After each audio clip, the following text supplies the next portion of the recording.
A diferença de um triatleta ou de um atleta olímpico que ficam 8 horas, às vezes, por dia treinando, cara. A diferença dessa galera e de uma pessoa adicta com droga é muito pequena. E essa é a minha grande mensagem que eu espero que as pessoas estejam estejam conseguindo entender. O cérebro é uma máquina incrivelmente funcional e ela pode cortar pros dois lados. Você pode ser hiper motivado em ser uma pessoa drogada, que faz mal à sociedade, letárgica, obesa, sedentária. Você pode ser uma pessoa hiper motivada pra trabalhar, pra fazer esporte. Tem um cara chamado David Goggins. David Goggins é o nome do cara. O cara, ele era obeso e hoje ele é, tipo assim, é o único americano que conseguiu entrar nos Rangers e nos SEALs, que são as duas equipes mais fodidas lá dos Estados Unidos. E ele era obeso, sedentário e não fazia nada. E hoje ele é ultramaratonista, corre 100 km e fez 1000 flexões. E nos dois cenários, é a dopamina que tá agindo. Isso é o mais louco, Vilela. É a dopamina, cara. Nos dois cenários da pessoa obesa e sedentária e no cenário da pessoa ultramaratonista, é a dopamina. Cara. A dopamina tá fazendo você ser obeso e sedentário e a dopamina tá fazendo você ser ultramaratonista. Então você consegue extrair um barato de comportamentos. Não precisa necessariamente ser substância. Só que aí tem uma coisa importante, Vilela. Você tem que querer fazer aquilo. E pra você querer fazer aquilo, você tem que ver a recompensa que aquilo vai te dar. Por exemplo, se você pega um rato e coloca ele numa rodinha de correr, eles adoram. Você bota a caixinha deles, eles gostam de ficar andando na rodinha de correr. Você vê que o exercício pro rato trouxe vários benefícios, trouxe várias funções importantes, principalmente a nível de cérebro. Tudo aquilo que a gente falou lá,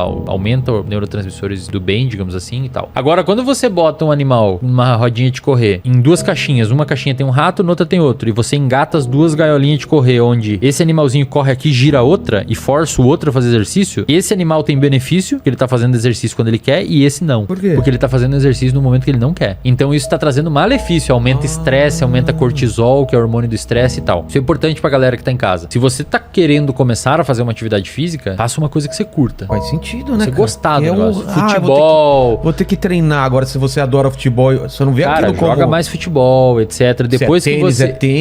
depois que você vê os benefícios e pensa assim, ó, pra eu aumentar o meu benefício aqui no futebol, no tênis, eu vou ter que fazer uma musculação. Eu aposto que a musculação vai ser mais fácil de fazer, porque você vai ter uma razão pra fazer a musculação. Total, então você tem que ter uma recompensa pra aquele comportamento que você tá executando. E o mais legal, Vilela, é que essa recompensa, cara, e isso o pessoal não entende quando eu falo, às vezes a galera não entra na cabeça. Pensa assim, ó, ninguém botou uma seringa de dopamina no seu ouvido e jogou a dopamina, tá dentro da sua cabeça. O córtex pré-frontal, que é a região da sua cabeça envolvida com simular situações, permite que a gente simule uma situação subjetiva. E o que eu quero dizer com isso? E se o córtex pré-frontal pensar assim, meu, eu vou treinar, eu vou fazer atividade física agora, eu vou começar a fazer porque é bom pra mim. Não porque eu quero ficar com o shape X, mas eu quero fazer porque é bom, eu quero entrar no processo de ter uma vida mais ativa e eu devo recompensar o processo de continuar fazendo. O seu córtex pré-frontal vai avisar as regiões do meio do seu cérebro e vai liberar mais dopamina. Então a pessoa que faz atividade física, que vai começar numa dieta, vai começar numa atividade física, etc., é importante que ela perceba de fato, ativamente os benefícios daquilo. A pessoa que está estudando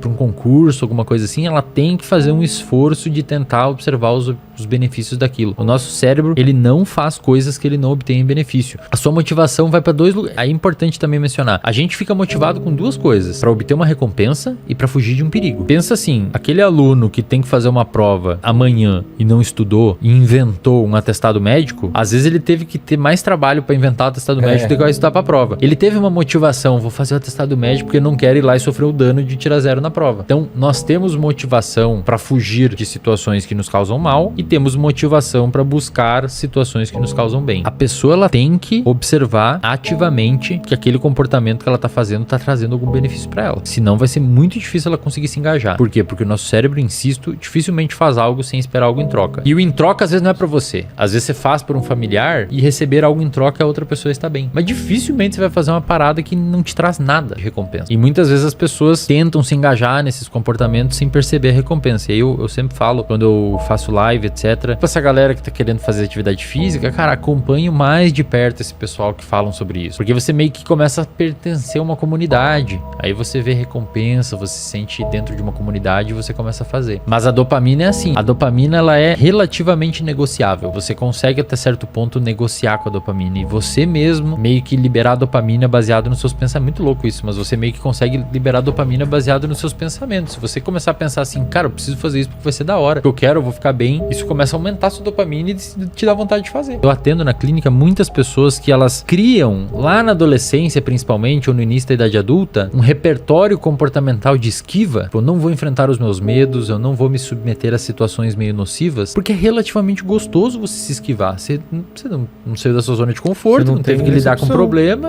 você teve, vou ficar aqui na minha e tal. Se eu não torço pra nenhum time, eu nunca vou ficar mal porque um time perdeu. Mas também nunca vai comemorar. Exatamente. Então a pessoa fica se esquivando, não vou perguntar na aula porque eu tenho vergonha, e se transforma num adulto que quando vê não consegue ir no supermercado, não consegue falar numa entrevista de emprego, porque a pessoa, ela impediu o cérebro dela de criar repertório, Vilela. Repertório, cara. Quando você se submete a uma situação relativamente nociva, que você tem um pouco de medo, ou nova, você tá criando repertório. Você se colocou naquela situação, viu o que aconteceu, atualizou o software de como lidar com aquilo, agora fica mais fácil você se submeter aquilo. Mesmo que você se ferre. Mesmo que você se ferre. Então eu sempre falo pra galera, toma cuidado com o número de esquivas que vocês estão tendo. Toda hora medo, e agora é muito mais fácil, fala por WhatsApp, não precisa falar e tal. Sabe, hoje tem pessoas que têm ansiedade de dar bom dia pro porteiro. Hoje a gente tem um corpo de conhecimento que já é mais que suficiente pra gente concluir que você fazer atividade física, e não só atividade física, você conseguir manter uma atenção na alimentação, manter uma atenção na sua rotina de uma maneira geral, é igualmente benéfico pro cérebro. Tão benéfico quanto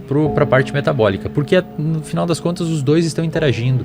Metabolismo, se você tem uma melhora metabólica, você tem uma melhora no cérebro. Então é impossível a gente dissociar mente, cérebro e corpo. As duas coisas são unidas. E quando você faz uma atividade física, você sinaliza pro seu cérebro que tá tudo bem na periferia e melhora a microbiota, várias outras coisas importantes. Isso é um ponto. E a nível do sistema nervoso central, a nível do cérebro, você aumenta várias coisas importantes pro aprendizado de curto a médio prazo. A curto prazo, Vilela, se você, por exemplo, levanta de manhã ou ao meio-dia ou à tardinha, algum horário que você decide fazer atividade física e você dá uma caminhada de 1 milha, uma caminhada que for, não precisa ser nada muito intenso, você vai aumentar as suas catecolaminas, isto é, noradrenalina, as suas monoaminas de uma maneira geral. E esse aumento, cara, trocando em miúdos, assim, basicamente quando você faz uma atividade física, você formula uma sopa química no seu cérebro que permite você aprender melhor. Isso a curto prazo. A longo prazo, você aumenta a quantidade, a produção de fatores que a gente chama de fatores neurotróficos. Isto é, são fatores que permitem o seu cérebro se moldar e melhorar. Porque o nosso cérebro é quase como se fosse uma impressão digital do nosso comportamento. Ele se molda estruturalmente, inclusive fisicamente, de acordo com o que a gente faz. Então, quando você pega essa galera, voltando lá ao comentário do Atala, quando você pega essa galera e coloca eles fazer atividade física, 1 milha que seja,